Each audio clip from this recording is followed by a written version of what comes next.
Ladies and gentlemen, let's take a deep breath together. Now ask yourself this one simple question.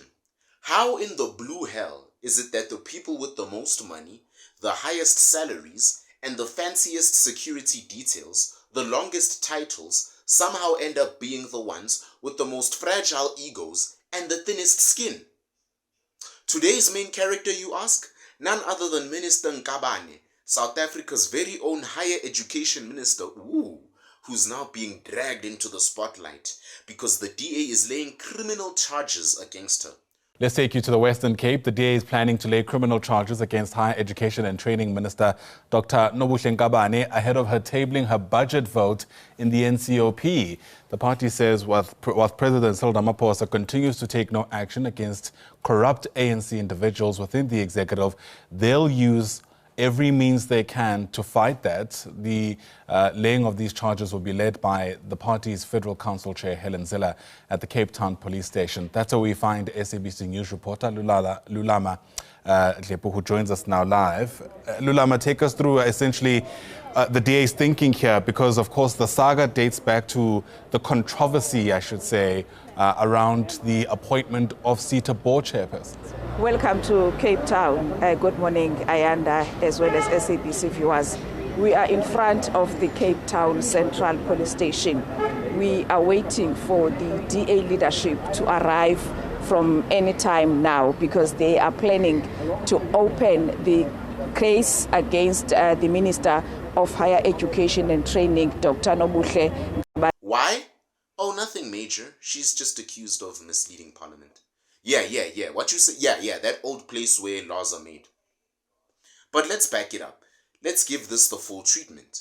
You ever notice how the DA is like that one prefect in high school who actually did their job? You know, didn't skip class, brought their lunch, wrote in pen, followed instructions, and then still got laughed at by the bullies for being too serious and peer pressured. That's the DA. That's John Steenhuisen. That's Andrew Whitfield. They walk into Parliament like, excuse me, Speaker, I actually have evidence of criminal conduct by one of your ministers. And then the rest of the room is like, Acc No, man, not again, man. You are so boring, bruv.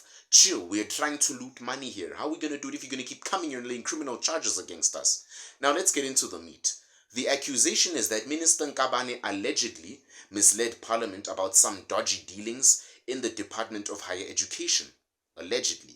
She stood there in Parliament, the House of the People, and according to the DA, told a nice juicy lie. And you already know it wasn't a little I forgot to sign the document lie. This is strategic, it is premeditated, cover your tracks like you're hiding money in a Cayman Island trust type of lie. And what does the GNU do when the DA points it out? They laugh. They laugh like this is watching Days of Our Lives. Because in the GNU, criminal behavior is not a red flag. Ding dong, it's a career move. You lie, you loot, you climb the ranks, Eddie Guerrero style. And guess what? Promotion after that. New portfolio, VIP protection. And that's the part that fries my motherboard, folks. The DA is the only party consistently laying criminal charges, and they get clowned for it.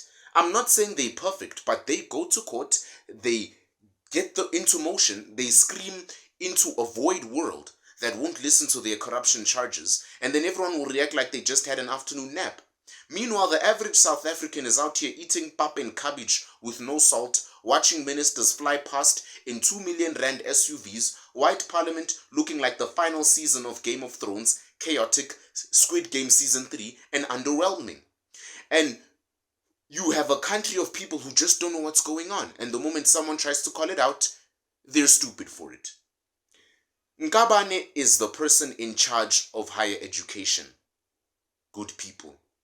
The same department that leaves thousands of students stranded at the start of every single academic year, in case you didn't know. The same department that can't even sort out NSFA's bursary funding without 6 months of drama and 3 ministers playing musical chairs. And now the DA is like, hey guys, I think the minister lied. Right? We're here today for the simple reason that President Ramaphosa refuses to be as good as his word and act against corruption. act against criminality in our parliament. Those kinds of actions go unchecked, whereas what President Ramaphosa perceives as a slight, which is a deputy minister not asking him permission to go on a private trip that he didn't have to ask permission for, that is punished in the most severe terms. But serious fraud and the misleading of Parliament is somehow condoned by President Ramaphosa's government. That is an enormous double standard, and that shows you that the ANC isn't at all interested in combating corruption. This matter concerns Minister Nkabane, the Minister of Higher Education. She announced certain appointments to the SETA boards, the Sector Education and Training Authorities, which are crucially important in the higher education sector of South Africa.